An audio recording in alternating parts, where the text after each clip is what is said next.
Olá pessoal, vamos falar então sobre o filoanélida, os anelídeos. Bom, os anelídeos são amplamente distribuídos tanto no ambiente de água doce, quanto de água salgada, quanto de terra. E nós vamos conhecer os três principais componentes dessa história, né, desse grupo, que são as minhocas de terra, as minhocas de água salgada e os sanguessugas, que são de água doce. Bem, muito bem. Os anelídeos já têm simetria bilateral, assim como existia lá desde dos plateumintos, né?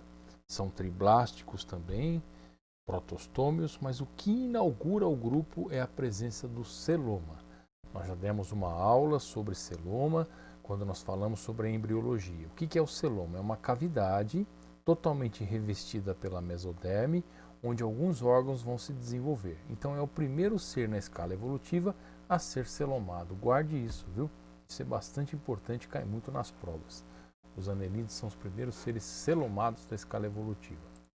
Bem, o que tem de característico nos anelídeos? Eles são metamerizados. O que significa isso? O corpo é segmentado e formado por anéis. O nome científico desses anéis é metâmero, então é metamerizado. São animais que têm uma epiderme bastante fina, úmida, sempre úmida, nos que são terrestres. E possui uma cutícula fibrosa que vai formar cerdas. E aí nós temos três grupos de anelídeos. Um primeiro grupo com muitas cerdas, que são os poliquetos, as minhocas da praia, conhecidos como nereis.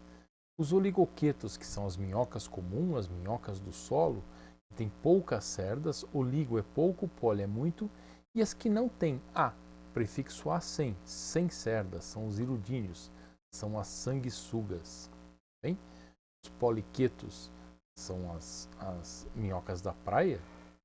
Elas são muito interessantes porque essas cerdas elas funcionam também para locomoção.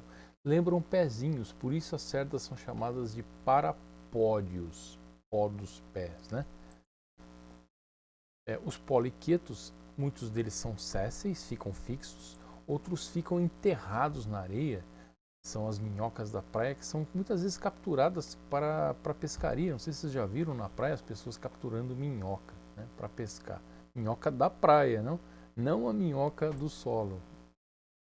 Os oligoquetos são as minhocas comuns, né? São muito importantes por dois aspectos. Primeiro, porque elas produzem o humus. O que é o humus, né? A minhoca ela tem a capacidade de comer detritos, é uma detritívora, então folhinhas, bichinhos mortos, ela devora, acelera o processo de digestão, de fermentação e decomposição e libera as fezes com esse material já em decomposição. Essas fezes são chamadas de humus. Tem gente que ganha a vida vendendo humus, ganha a vida vendendo cocô de minhoca, né? É porque ela é muito importante para a agricultura. Além disso, as minhocas vão fazendo galerias embaixo da terra, formando aquilo que nós chamamos de arar a terra. Então ela ara a terra, areja, coloca ar dentro da terra. Bem? E os irudíneos, o nome científico do sanguessuga é Hirudus medicinales.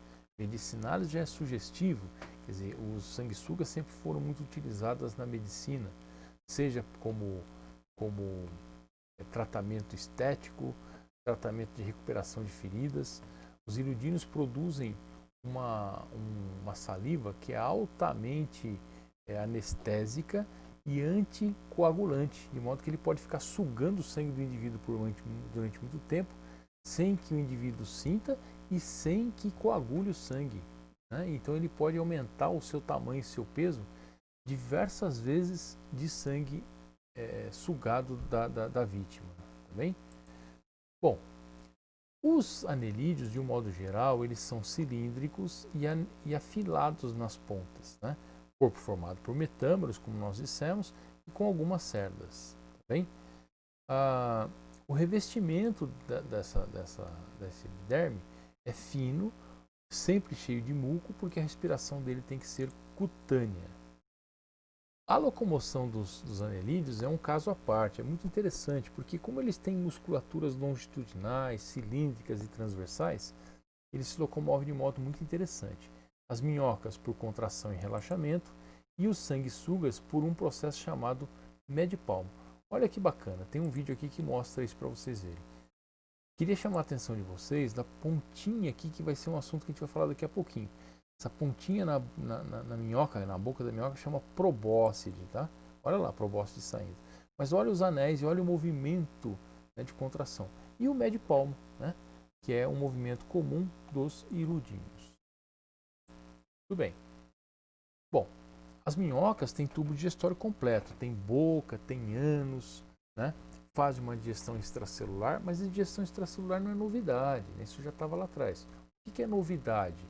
A novidade é que o tubo digestório da minhoca é compartimentalizado e cada compartimento tem funções especializadas. Valeria a pena destacar aqui o papo, que amolece o alimento, a moela, que tritura e digere o alimento, e o intestino, que digere e absorve o alimento. Aí o ânus expele o húmus. Bem? A respiração, como eu disse, das minhocas é a respiração cutânea, mas dos poliquetos, que são animais aquáticos, é branquial.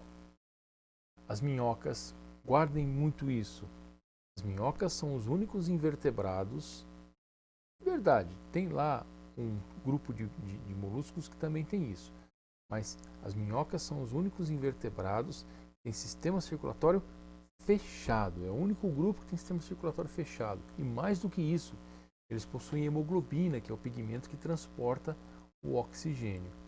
Costuma-se dizer que as minhocas têm 10 corações. Não é bem verdade isso, né? A gente chama de coração, são vasos contráteis, 5 de cada lado. As minhocas excretam por estruturas chamadas nefrídeos, que são os precursores dos néfrons lá nos vertebrados, né? Então, os nefrídeos são tubulações que vão retirar as excreções do celoma e jogar do animal, tirar do animal. E aí, então, ele vai desintoxicando o corpo do animal com essa excreção. As minhocas têm um sistema ganglionar muito bem estruturado. É um sistema ganglionar ventral, é um cordão nervoso ventral. E a cabeça da minhoca, se é que a gente pode dizer isso, né, a parte frontal da minhoca tem dois gânglios um pouquinho maior. Nós vamos chamar de gânglios cerebrais. A minhoca não tem cérebro, mas os gânglios cerebrais coordenam de forma mais sistematizada os outros gânglios. E eles têm algumas células sensoriais, né, alguns neurônios sensoriais muito bem distribuídos aqui, onde vai estar a probóscide, que a probóscide é um órgão sensorial, de paladar, né, e de cheiro também. Bom? Então eles têm os órgãos táteis lá na probóscide. Lembra que eu mostrei para vocês quando a minhoca está andando, ela põe aquela trombinha para fora, né? Tem ali órgãos táteis, gustativos, e a minhoca tem espalhado por toda a pele muitas células fotorreceptoras. Ela percebe a luz e não gosta muito da luz em virtude de poder desidratar, porque ela secaria a pele. Então ela responde muito agressivamente à presença de luz. Vocês já tiraram uma minhoca do solo, você deve ter percebido que ela pula muito, né? Ela não gosta. Bem? As minhocas têm uma reprodução assexuada, porque elas se regeneram, mas a principal forma de reprodução delas é a reprodução sexuada. E vale a pena discutir a reprodução nas minhocas especificamente, cai muito nas provas de vestibular. Nós temos aqui duas minhocas cruzando, né? As minhocas e os hirudíneos são hermafroditas. Embora elas sejam hermafroditas, não se autofecundam, hein? Já os poliquetas são dioicos, tem macho e tem fêmea. Bem? Vamos conhecer um pouquinho da reprodução dos anelídeos, das minhocas. Veja o que acontece. Duas minhocas, quando se encontram, olha aqui a seta, né? Duas minhocas, quando se encontram, eles fazem uma cópula. O que é essa cópula? Uma minhoca cede para outra o seu espermatozoide, é uma troca dupla, de dupla mão. Então, o espermatozoide de uma minhoca é guardado no receptáculo seminal da outra minhoca, aqui, ó, na pontinha, tá? Aí as duas se separam, depois que elas copulam, se separam, e cada uma das minhocas, em torno do clitelo, essa estrutura é o clitelo, ó, tá vendo? Em torno do clitelo forma-se um casulo. e dentro do casulo ela coloca os óvulos. Aí ela vai empurrando o casulo para a extremidade até o receptáculo seminal. O que estava guardado aqui? Muito bem, o espermatozoide da outra minhoca. Então ela solta o espermatozoide agora aqui, o espermatozoide fecunda o óvulo dessa minhoca. Fecundação cruzada. Fecundação interna ou externa? Externa. Ah, mas não está dentro do casulo, mas está fora do corpo. Então, fecundação externa. Tá? E o casulo então agora sai e as minhoquinhas se desenvolvem, formando novas minhocas. E minhoca se reproduz muito, viu? E muito rápido. Tá bom, pessoal? É isso aí. Um abraço.